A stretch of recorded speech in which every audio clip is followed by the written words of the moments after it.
the two additional items that are going to be added to your agenda, item 3I and item 3J. If you've not received them yet, then you haven't received them. Okay.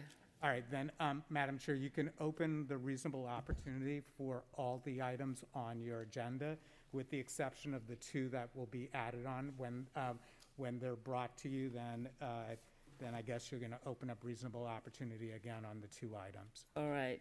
Thank you. I'd like to find out why at this late hour, why did we receive these items now? Can anyone answer to that? What happened? I would defer to the administration, perhaps they can answer. Is there anyone who can answer that question? I mean, I'm going to include them, but We were, I think we were working with Commissioner Hardeman's office and for sponsorship, that we were trying to, these items had, my understanding is required sponsorship, and we finally got that, I believe, yesterday, and to be able to add them on, so. okay. All right. So we've already received them, right? Yes. Okay. Thank you so much. All right. So Madam Chair, did you say that you received them? I'm sorry to interrupt. He's still printing them. they are printing them. Yes. Okay. So we haven't received them. They are en route. Okay. Okay. So, Mr. Attorney, we can open reasonable opportunity for the public to be heard right now on those items except for these two, right? Okay. All right. Okay, I only have two cards. When I call your name, please come forward. Steve Clark, or is it Cleary? Is this Cleary or Clark? Clear? Steve Clear. Is Steve Clear in the room? Okay. Sean Rowley, please come forward. You have 2 minutes. State your name and address for the record. Hello, everyone. Good afternoon. My name is Sean Raleigh with Legal Services Greater Miami. I'm here on behalf of the Annie Coleman 14 Residents Council. In the very brief time I have, I just want to say something very briefly about the Community Benefits Agreement, or the CBA. Annie Coleman was shut down in 2019, and the residents have been displaced ever since. The Resident Council has been intensely involved in the process, and it helped develop the relocation agreement that the County Commission adopted as its model. I'm just here to say that it's very important that this community be involved into input in the development of the Community Benefits Agreement. We had a meeting with HCD very recently about some important needed changes, and we hope this will lead to some results. Also, I would just want to say it's very important that HCD comply with the county ordinance on CBAs that was adopted last year. This is Rule 5.12, which is Section 2-1 of the County Code. This requires CBAs contain certain commitments and information, and this has not always been complied with respect to the CBAs. So we just look forward to working with all parties to make sure that this community benefits agreement has real buy-in and input from the community. Thank you. Thank you. Miss Anita Holmes. Good afternoon. Yes, that's Madam Renita Holmes. Just a thing we don't miss here. I'm Madam Renita Holmes, executive founder of Wave of Women in Public Housing, over 27 years, over 37 years of advocacy for women in public housing. It's good to be back. My concern was about Point Siena and a few other things, but a while back when Scott's project was up and for redevelopment, and all of those women disappeared. What disappeared was the information to contact them and follow up on the high cancer rate. What's not known is recently the test that I've done over at Gwen Cherry Park. There's still a lot of remediation that needs to be done. When we had the meeting the other night and the other two meetings, I made sure I videotaped them and I looked at my concerns and I looked at the records of why there was still, even though 30 years later in this entire community, the lack of comprehensive response to the high cancer rate, to the lack of remediation, the removal. You read an article, Baby Out with the Bathwater, in which I found that 1 out of every 3 households in that area was affected by cancer or legacy of cancer. So to simply not hear anything when the questions were asked about the environmental, the impact that it had on African-American inner city families who are more susceptible because of our melatonin-based, et cetera, et cetera, et cetera. I had more scientific and medical and health issues to ask about that did not get a response than the information that I've been given on this. And I'll tell you, we haven't gone anywhere. Some of us still living with the cancer. The cause is still there. And I think that it's mandated that we get this. So please address some of those issues and those questions a lot better. We don't know, because down south it's a whole lot of guinea pigs down there. And if we're gonna start doing this type of industrial development, we need to address that. You owe it to women, you owe it to those who have died, and those who are still living with cancer. I'll elaborate more, but please consider that those were the promises kept, and that's the justice that should be made. Thank you. Thank you, Madam. One last time, Steve Cleary. Please come forward, state your name and your address. You have 2 minutes. Yes, good afternoon. My name is Steve Clear. Okay, my address is 11762 Southwest 185th Terrace. And I'm here today on the housing situation in the Southwest and how it's applied. And it's applied to residents in the Southwest, especially one being myself, as experiencing, it seems like there's some sort of discrepancy with the way they apply the applicants and who's approved for housing in the Southwest.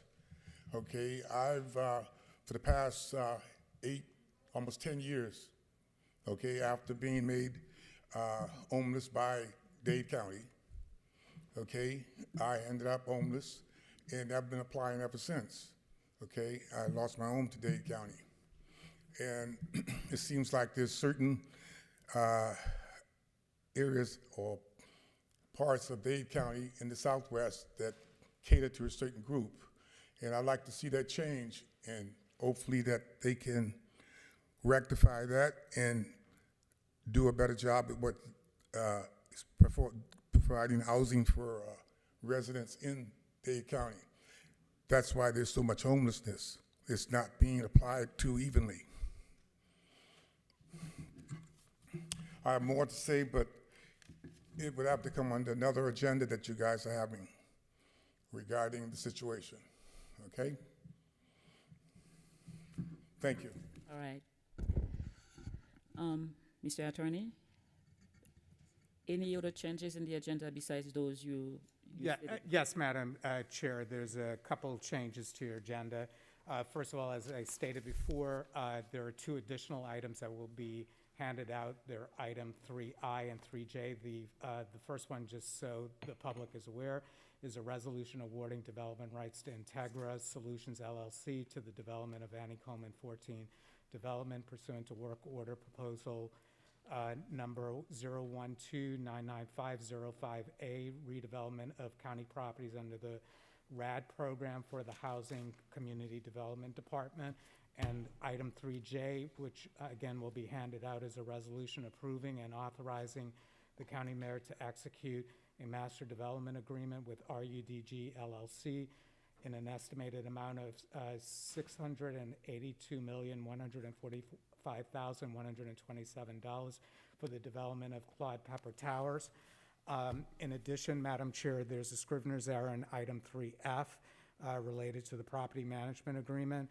On page MDC 001, the following sentence in the second paragraph should read, RAM was successfully managed, has successfully managed these properties for over 14 years, not 7 years. And also on page MDC 008, the amount listed in paragraph 2 of supplemental agreement number 4 should read $717,280, not $4,717,280. In addition, Madam Chair, you have an amendment that you wanted me to read into the record related to your item, which is item 2A. Commissioner Bastian moves to amend item 2A to include provisions and a directive to the county mayor or county mayor's designee requiring that the agreements brought back to this board for its consideration include a lease or other agreement with Jesse Trice Community Health System, Inc. for the development and expansion of a medical facility on the property identified by folio number 331100730020 as approved by the board pursuant to resolution number R-316-25, which may be in the form of a shared use or other agreement acceptable to all the parties. There was handed out to the board members. The floor amendments with all the strikeouts and underlines includes an addition of 2 whereas clauses and a change to section 4 of the resolution. Conforming changes to the title will also be made. Thank you. Is it time to have a motion to set the agenda? So moved. All in favor, say aye. All right. The agenda is set. Do any of the commissioners want to bifurcate any of the items? No, ma'am, I just have one quick question for Terrence, if you don't mind. You may, madam. Yeah, so a lot of these agreements, and congratulations, HCD, and I know, Terrence, that means you've been working very hard, you two, over there to get all of these new housing projects to us. I think we haven't had this robust an agenda in a long time, so congratulations to all. When we've got projects all over the county, so I feel very pleased about that. But as you know, at the last commission meeting, we unanimously approved making sure that the easements are part of these contracts rather than having to come as individual. Are they in Yes, yes, in fact. all of these? In each of the delegated authorities, it authorizes the mayor to execute the easement agreement, non-exclusive utility easements pursuant to that resolution. So, yes. Okay, fantastic. See, bureaucracy averted. I love it. Thank you. Anyone else? You recognize Commissioner Regalato.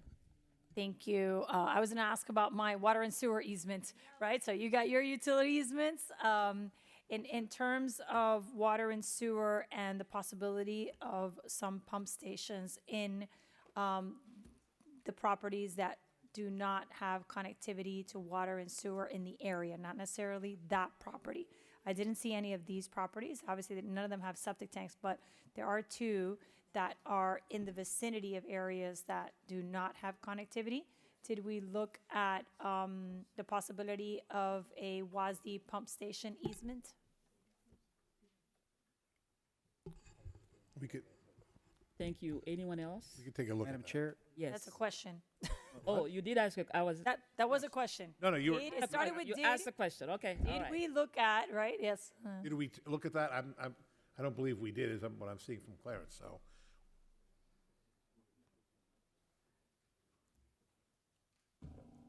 Clarence Brown, HCD.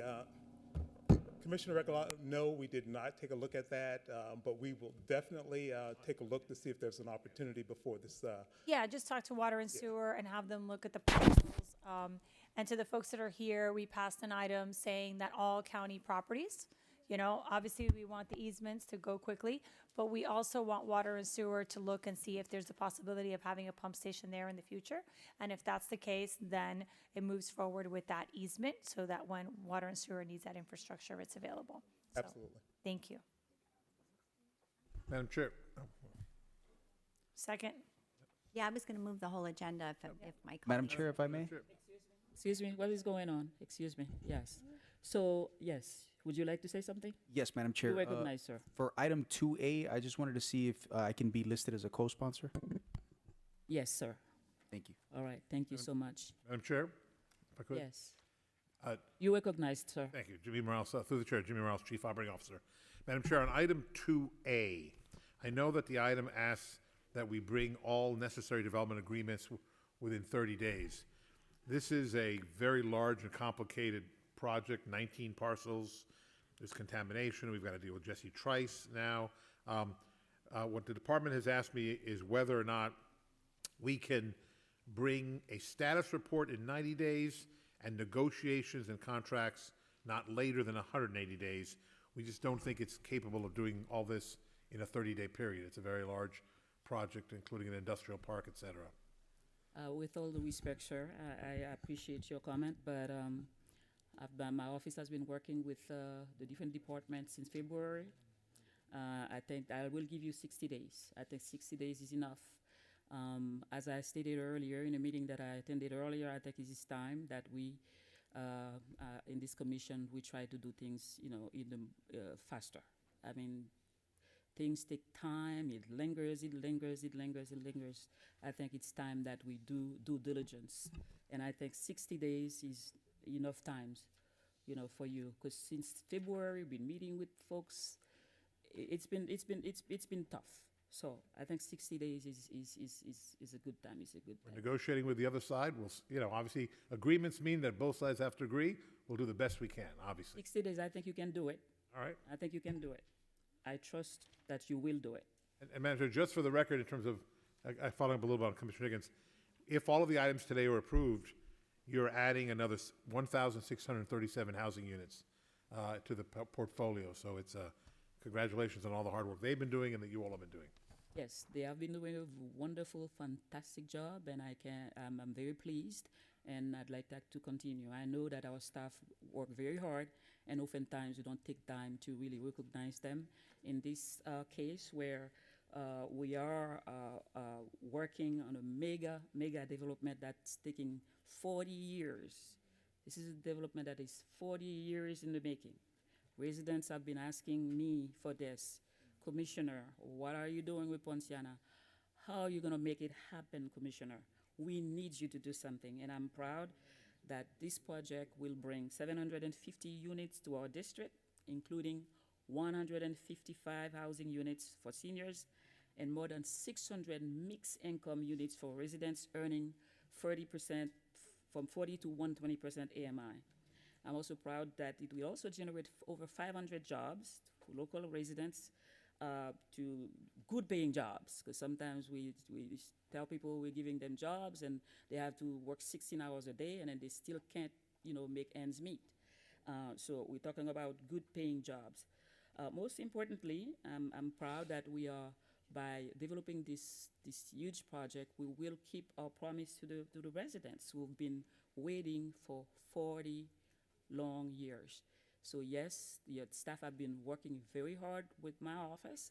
I congratulate them, and I'm looking forward to standing with you in a few years, knowing that we've done our best, we've done due diligence, and then we broke the cycle, and then we finally gave those who've been fighting for Ponciana, who've been yearning to have a good development in Ponciana, they will say, we did it, and then we did it together in a timely manner.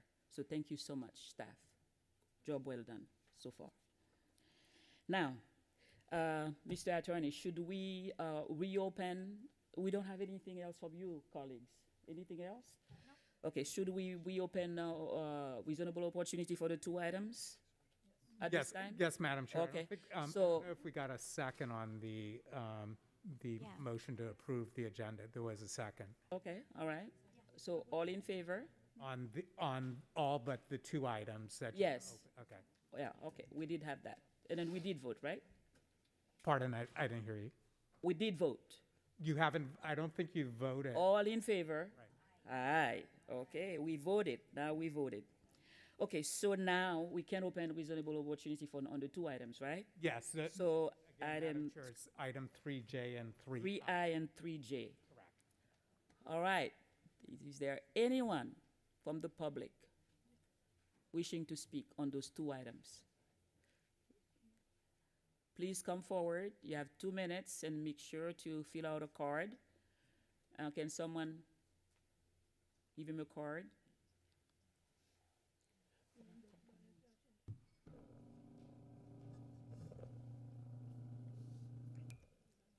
Good afternoon, Madam Chair. Yes, go ahead, Mr. Kilpatrick. Afternoon. Ken Kilpatrick, President, Brownsville Civic Neighborhood Association, 5167 Northwest 29 Avenue. Here in support of one of the add-on agenda items for redevelopment of Annie Coleman 14 with Integra Investments. The association is a proud partner and co-developer with Integra to infuse fresh, new, affordable housing options to our community while creating an intergenerational revenue stream back to the community to sustain and identify new and existing historic and cultural assets throughout Brownsville. As such, we have named this project Historic Brownsville to pay homage to our pioneers and historic places from those venues that provided housing and entertainment, from international celebrities to the final resting places of some of Miami's most notable historic figures. But the project doesn't stop there. Historic Brownsville will be a home to a state-of-the-art food hall with the taste of African American and Caribbean cuisines that will be a reminder of the brilliance of our shared history. The murals that will grace this development will be of some of Brownsville's legends, as depicted in the association's recent unveiling of the Brownsville Legacy Project murals at Jefferson Reeves Senior Park. The connectivity is intentional, and we believe that this project is the first of its kind in South Florida and perhaps the state, and perhaps the country, to ensure that our past is remembered while preparing a path for our children and families of today and tomorrow, while joining hands with the resident council to supplement resources for their events and programming as we move forward. We thank you for the opportunity and for your favorable recommendation. Thank you so much. Anyone else on 3I and 3J? Seeing no one, so I'm closing reasonable opportunity for the public to be heard. Mr. Attorney? Vote is in order. Yes. So do I'll we move, need, so I'll someone move to both, it? both of these. I mean, these are, again, projects that, you know, I'm really glad to see them move forward, particularly Claude Pepper, because we managed to build a few housing units to move everybody out. Now we can do a massive renovation versus having to have people live in dribs and drabs while it's being fixed. So congratulations again to the department for your help with that. I move the items. Second, anyone else on the item, on these two items? Okay, all in favor say aye. You know, all right. Madam Chair, if we could move them to next week's BCC The meeting, whole agenda. we don't lose any time this summer. Oh, Yes. Housing, housing, housing. Okay, we're balancing the whole agenda to the next meeting, which is on the 15th, right? On the 15th. 16th. 16th. Huh? 16th, Yeah, I think it's July 16th, right? It's July 16th. which is a Wednesday. All right. Okay. All right. That's your birthday? It's my birthday. On the 16th. Happy anticipated birthday. All right. Okay, so Mr. Can we- Attorney. Madam Chair, can we instruct the administration to please have a cake ready on July 16th? Yes, yes. Actually, she baked. Didn't you bake? Didn't you bring some dulces para nosotros? Well, last time it was also July 16th, and they did a cake with a little emoji. Oh, One of my favorite topics. It's a little poo emoji. This year, I think it's going to be a little dumpster fire. nice. Since we've been talking about trash, so we continue with the theme. Yeah, and then today, I believe, is Mary's birthday, Commissioner Yes. Steinberg's staff Yes. birthday. Happy birthday, Mary. A lot of July babies. Yes, a lot of. And John And then is, Oliver John was is July 2nd. Thursday. Okay, John, where's John? John's Thursday. Okay, Thursday, happy right? anticipated birthday, John. If Happy I, belated birthday, Oliver. Who if I else? may, if I may, today is my wife's birthday. Happy birthday, Jessica. Is she watching? She is watching, and I love you very much. Okay, let's say happy birthday, Jessica, together. Happy birthday, Jessica. That's awesome. You see, he looks like he's tough. Huh? Look at the he's turning pink. Apparently, Miami-Dade County likes the sign of Cancer, right? We're all water animals. All right, Mr. Attorney. Madam Chair, that concludes your meeting. Just a motion to adjourn the meeting. So moved. All in favor? Aye. All right, thank you all. Yes, good stuff.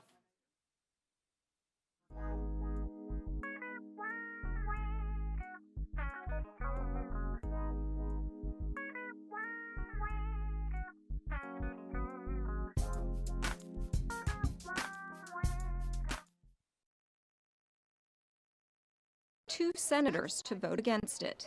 We gave a lot of breaks to businesses, but we didn't do that much to help individuals.